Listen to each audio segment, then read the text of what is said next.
সবে কদরের নামাজ বলতে আলাদা কোনো ফরম্যাটের নামাজ নেই। আপনি 2 রাকাত 2 রাকাত করে নামাজ পড়বেন, ধীরে ধীরে সুন্দর করে যেকোনো সূরা দিয়ে পড়তে পারেন, যেকোনো সূরা যেকোনো সংখ্যকবার পড়তে পারেন, নির্দিষ্ট কোনো ফরম্যাট ঠিক করা নেই।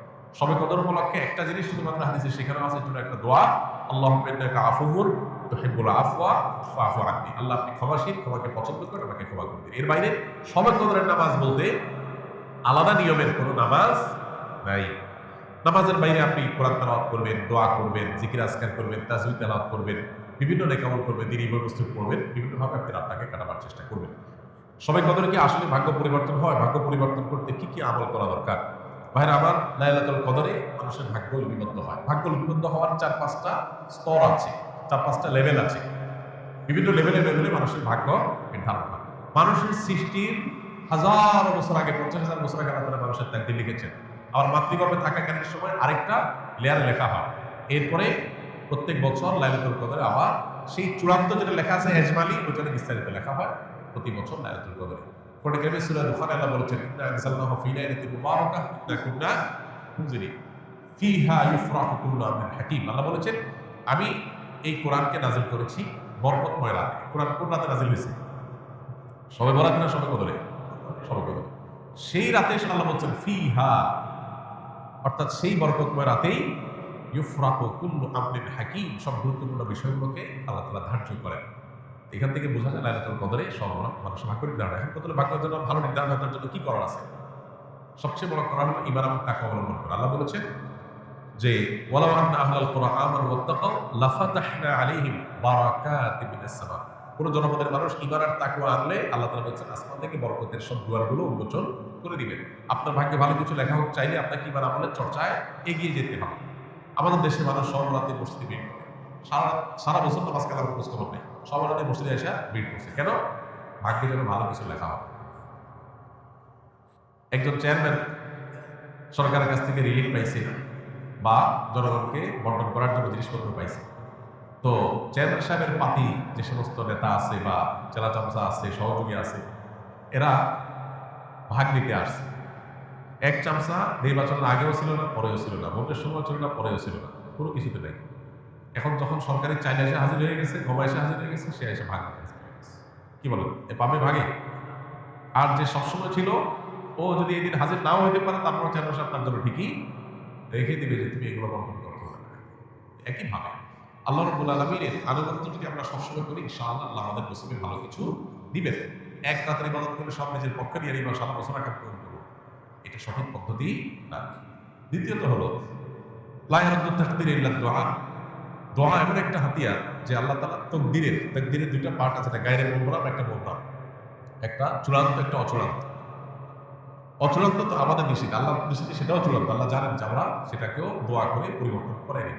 তো দোয়ার মাধ্যমে ওই তাকদীর পর্যন্ত আল্লাহ পরিবর্তন করেন। এই জন্য বিশেষ করে দোয়া করতে হবে। লাইলাতুল কদর হোক অন্য সময়, ইনশাআল্লাহ আল্লাহ তাআলা ভাগ্যে ভালো কিছু দান করবেন।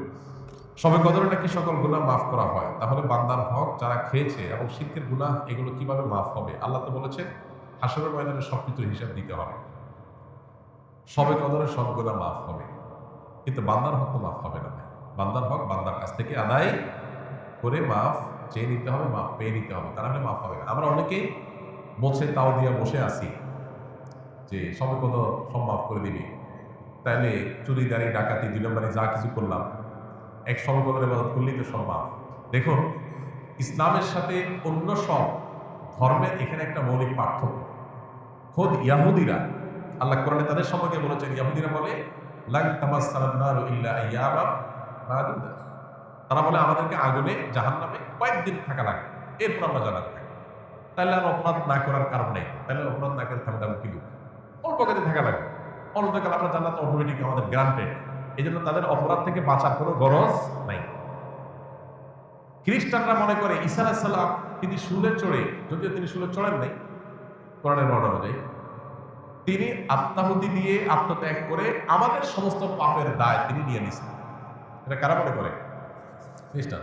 যেহেতু আমাদের সমস্ত পাপের দায় উনি নিয়ে নিয়েছেন, অথবা আল্লাহ আমরা আর কিছু করবে না, আমাদের পক্ষ থেকে আমাদের নবী নিয়ে নিয়েছে সব। এই জন্য তাদেরও কোনো পাপ না করার ব্যাপারে কোনো গরজ। ইসলাম এমন এক দিন, যে দিন বারবার করে কোরআনের পাতায় পাতায় বলেছে ওয়া আল্লাহ তাযিরু ওয়াজিরাতুন বিজরা উখরা, কারোর পাপের বোঝা আর কেউ বহন করতে পারবে না, কোনো অপশন নেই।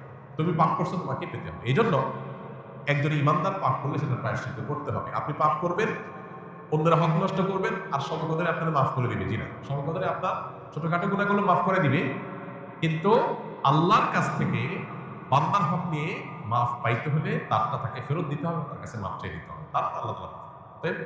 এই বিষয়টা আমাদের ঘাটতি না থাকে। আল্লাহ তাআলার 99 নাম মুখস্থ করার ফজিলত কি?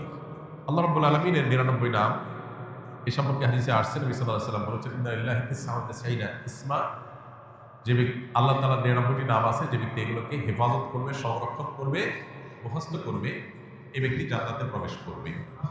এখানে মুখস্থ করা বলতে নামগুলো মুখস্থ করা, সেগুলোর অর্থ বোঝা, সেগুলোর প্রতি বিশ্বাস করা।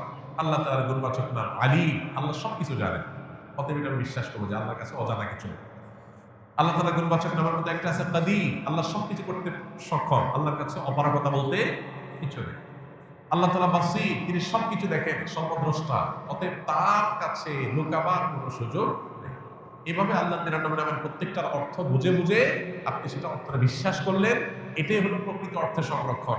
এইভাবে আপনি যদি সংরক্ষণ করেন, ইনশাআল্লাহ এটা জান্নাতে যাওয়ার কারণ হবে। আমাদের দেশে অনেকে আল্লাহ 99 নাম, এটা অমুক নাম এতবার জপলে এই কাজ লাভ হয়, অমুক নামটা এতবার বললে বা জিকির করলে এই মনের মাকসাদটা, উদ্দেশ্যটা হাসিল হয়, এই জাতীয় নানা রকমের কথা আমাদের সমাজে প্রচলিত আছে। এগুলো তাজরিবা দ্বারায়, অভিজ্ঞতা দ্বারায় কোনো আলেম, কোনো দিনদার মানুষ এর উপকারিতা পেতে পারে, কিন্তু কোরআন হাদিসে কোথাও আল্লাহর কোন গুণবাচক নাম নির্দিষ্ট সংখ্যক বা জপার কোনো নির্দেশ আমাদেরকে দেওয়া হয়নি। তাহলে কিসের নির্দেশ দেওয়া হয়েছে? আল্লাহর গুণবাচক নামগুলোর অর্থ বুঝে সেটার প্রতি বিশ্বাস মনে প্রাণে স্থাপন করা। এটা তাওহীদের গুরুত্বপূর্ণ একটা পার্ট, যেটা আমাদের অনেকেরই এখনো নেওয়া হয়নি। আমরা অনেকেই নিজেকে মুসলমান দাবি করি, আল্লাহর গুণবাচক নামের অনেক নাম আছে যেগুলো আমরা হয়তো শুনি না, জানি না, এবং সেটার অর্থ বুঝে যে মনে বিশ্বাস করব, জানি না বিশ্বাস করতে থেকে আসে। এই জন্য আল্লাহর গুণবাচক নামগুলো আমাদের জানা দরকার, বোঝা দরকার, বিশ্বাস করা দরকার।